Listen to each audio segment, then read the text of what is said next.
Happy holidays, everyone. Mac and I are back after a little bit of time off due to exams. We're happy to be back, and we just came back from the bar from we were watching the Canada versus United States World Junior Hockey Championship game. A disappointing 4-2 victory for the Americans. I know Mac and I, we were cheering hard for the Canadians to pull it out. An unfortunate Boxing Day loss. Kind of a tradition here in Canada. Boxing Day has always been the beginning of the World Junior Championships, which is a big deal. Here, Mac and I always look forward to it. But you know what? Usually it starts off a lot better than this. We got a tough schedule, having to play the Americans. Yeah, we're used to getting a win on Boxing Day. We are used to getting a win. Normally the Americans come New Year's Eve. That's when we play them in the group stage. Last game, but we drew Sweden this year on New Year's Eve. Had to start off tough against the Americans, and we're not able to get the job done. Really, a pretty underwhelming game, to be honest. Yeah, it didn't really live up to.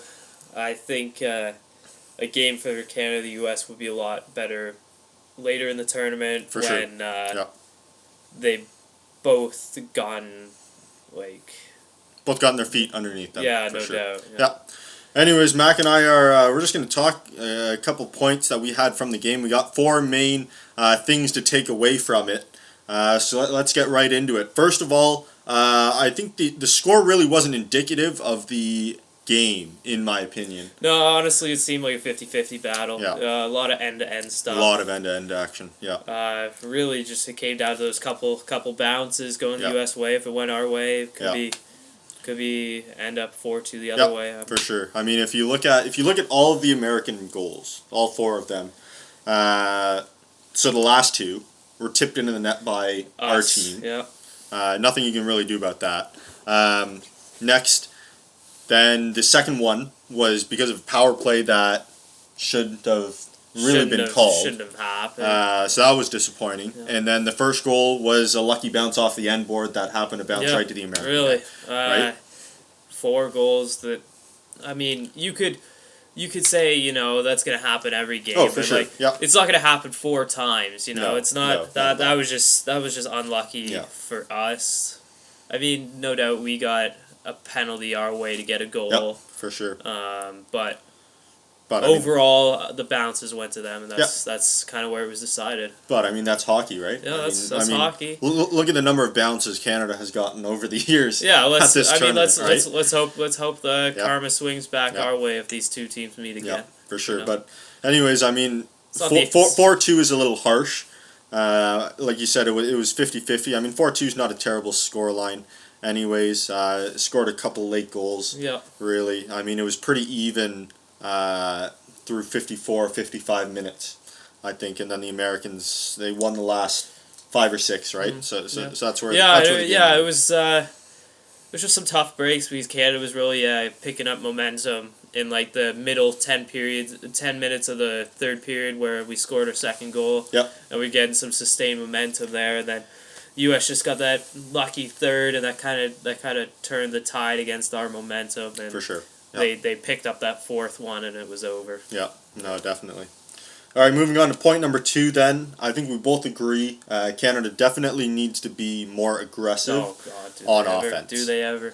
Now, if you look at kind of years past, the World Juniors it's tough because you're trying to bring together a group of guys who don't play together. Right. And turn them into a team. Yeah. And normally, in the past, Canada has had a relatively easy game to do that. Yeah, a few games to work into that before facing a team like the U.S. Whereas this one, I mean, like you said, you start against the States. There's no real, you can't settle in. Yeah, you're up against the grind right away. It's tough to face the States in that regard because the States has their national development program. Right. And all these kids from the States, they've all played with each other before. Yeah. They've all played and practiced with each other before for a good year or two before going out to play OHL or college or wherever they go.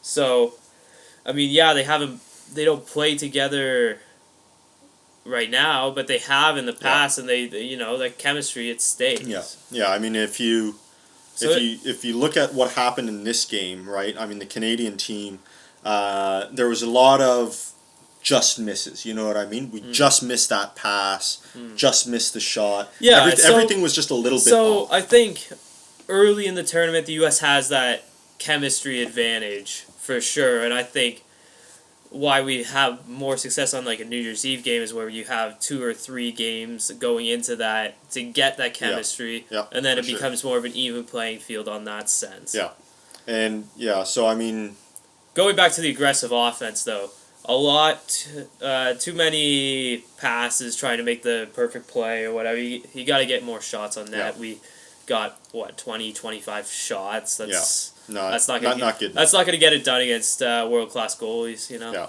and I mean the American keeper, he started on his head today. He played a really solid game. He didn't stand. He didn't need to stand on his head, but he played solid. Yeah. He played solid enough to win the game. Yeah. He's a good goalie. I mean, watched him for a few years in Plymouth. You know. Yeah. No, for sure. It's definitely gonna take a lot better scoring chances to get the win against him. Yeah. That's for sure. Yeah, and I mean that kind of transitions into our next point. Team Canada doesn't really seem to have that guy that is able to put the team on his back in order to win a game. No one's kind of come up. I mean, we saw a little bit in Strome. Strome played pretty well. Strome did play well. I mean, player of the game for Team Canada. Scored that really nice power play goal. Beautiful shot. Yeah. But he just needs to be more aggressive in the offensive zone. Just everyone, our top players need to be more assertive. You saw Strome and Marner and Point, all those guys, they're not trusting in their abilities right now. They just need to get the confidence and, take it to the net and, get some scoring chances. Not try to pass it around and think something's just gonna happen, because it's not. You're playing good defense. You gotta be aggressive to get those chances. Yeah, at some point you've got to change your mentality from pass first and realize one of them needs to realize they got to be that guy. Yeah, I think shoot first. I think you kind of saw that more in the third period, but it was just too late. I think you saw some good developments late in that game, and probably that'll hopefully carry forward to the next game against Denmark. But I think if we had that mentality for the whole game, I think the outcome would have been different. Yeah, no, for sure. Definitely. Just it's all about don't make that one extra pass. There were a lot of situations where you made that unnecessary action that caused... sometimes the extra pass is good. Yeah.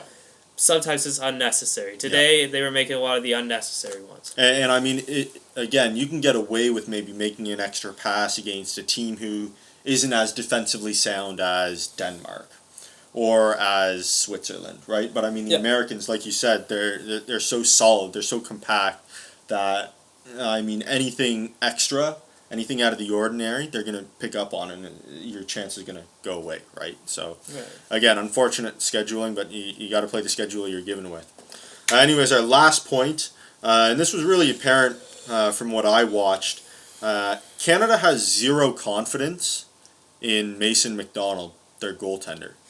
I think really, if you look at how the game transpired through the first 2 periods, Canada was jumping in front of everything. Mm-hmm. They did not want that puck to get to their keeper. They were willing to block really anything that came at them to avoid that. And I think we saw that in the first period when the shots were 5-4. And I mean, in the third period, it was a little unfortunate because these blocked shots turned into tipped shots that ended up in the back of our net, right? But I mean, it was very apparent to me that there's not a lot of confidence in their backup keeper, and they're waiting for Blackwood to get back. For Blackwood to come back in. Yeah, unlucky goals. Definitely, you can't really fault McDonald, but overall, he didn't look extremely solid. Yeah. And especially saw the pre-tournament game against Sweden and stuff. He got lit up in that. And they played the CIS. They play. Even in the Quebec League where he's playing, he's not putting up very good numbers. And it's kind of shocking actually to see a goalie with that sort of numbers being selected for Team Canada. I guess his previous experience with Canada has helped, but you're just kind of, as like a Team Canada World Junior fan, you're just kind of used to seeing the top goalies Yeah. in the country be playing for your team, but like he isn't really. You're used to like somebody like Carey Price playing for Canada, you know? Yeah, Zach Fucale. Yeah. Yeah. Those are the two that come to my mind right now. Yeah. But I mean, like you said, we've always had that 1-2 punch. You know what I mean? There was always competition. It seemed. Now maybe the competition wasn't as close as we thought it was, but we always had two solid goalkeepers. Oh, you know what I mean? Two guys that could get the job done. You could turn to the second guy, no problem, if something happened. Yeah, but I mean, this year, I'll be happy when Blackwood comes back anyway, because Anyways. I think the gap between those two is pretty significant, and I think maybe you can't really fault McDonald for this game, but like I think not at all. just the confidence the team would have for having a better goalie back there. Could have changed the game. Maybe then that leads to a more aggressive offense as well. True, exactly. So, anyways, those are our 4 thoughts on the Team Canada defeat to the United States. Next game up is Denmark on Monday. Yeah. So I think that's a 1 o'clock puck drop. So make sure you check that one out. Anyways, that's it for Mac and I. Hopefully we'll do a couple more before the holidays are over. Thanks for watching, and Happy New Year.